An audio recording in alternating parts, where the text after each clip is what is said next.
ആ വലിക്കാറുണ്ട്. സിഗരറ്റ് ഇപ്പൊ വലിക്കാനില്ല, ഒരു 2 വർഷം വരെ വലിക്കാനില്ലേ. ഞാൻ സിഗരറ്റ് വലിക്കലുമില്ല, താനോ ഉപയോഗിക്കുന്നവരെ വെച്ചിട്ട്. ആ ഒരു പ്രായത്തിലുണ്ടായിരുന്നു, ഈ 18-19 വയസ്സ്.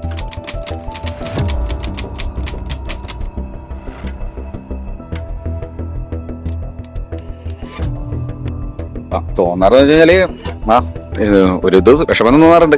ഇപ്പൊ ആരാ പാക്കറ്റൊക്കെ നോക്കലേ, എല്ലാരും ഓരോ സിഗരറ്റ് വാങ്ങിയിട്ട് വലിക്കല്ലാതെ. അങ്ങനെ ചില സമയത്ത് ഐ ഫീൽ നിർത്താൻ തോന്നും, ചില സമയത്ത് അങ്ങനെയൊന്നും തോന്നാറില്ല. അങ്ങനെയാണ്.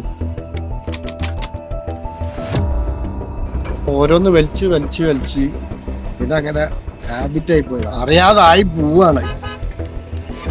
അറിയില്ല, അങ്ങനെ വെച്ചൊരു ഉത്തരമില്ല. ശരിക്കും ഇത് നമ്മളെ തന്നെ കില്ല് ചെയ്യാണ് ഈ ഒരു സ്മോക്കിങ്ങിലൂടെ.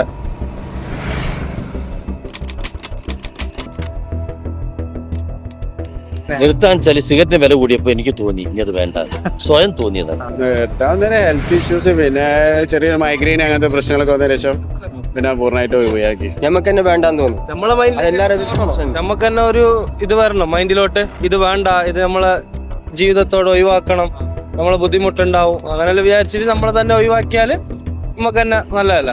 ഞാൻ കമ്മിങ് ഇയേഴ്സിൽ എങ്ങനെ നിർത്തണം, എന്തായാലും ഇതൊരു ശീലമാക്കാനായിട്ട് എന്തായാലും ഉദ്ദേശിക്കുന്നില്ല. എല്ലാ സമയത്തും സ്മോക്ക് ചെയ്യുമ്പോൾ ഞാൻ തിങ്ക് ചെയ്യും ഇങ്ങനെ നിർത്തണം എന്നുള്ളൊരിത് എപ്പോഴും ഉണ്ടാകാറുണ്ട്. പിന്നെ പറ്റുന്നില്ല, അഡിക്ഷനായി. അത്ര അഡിക്ഷൻ ഒന്നുമല്ല, എന്നാലും ചെറുതായിട്ട്. വലിക്കാൻ തോന്നുമ്പോ ചായയുടെയോ അങ്ങനെ എന്തെങ്കിലും ആക്കി മാറ്റണം, അല്ലെങ്കിൽ നമ്മൾ സൈഡാവും.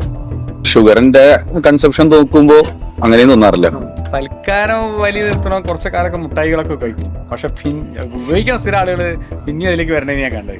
ആ ഒരു ഗുഡ് ഹാബിറ്റ് ഓർ റീഡിങ്ങോ അല്ലെങ്കിൽ ജിമ്മിൽ പോവാ അല്ലെങ്കിൽ വാക്കിനോ അങ്ങനെയൊക്കെ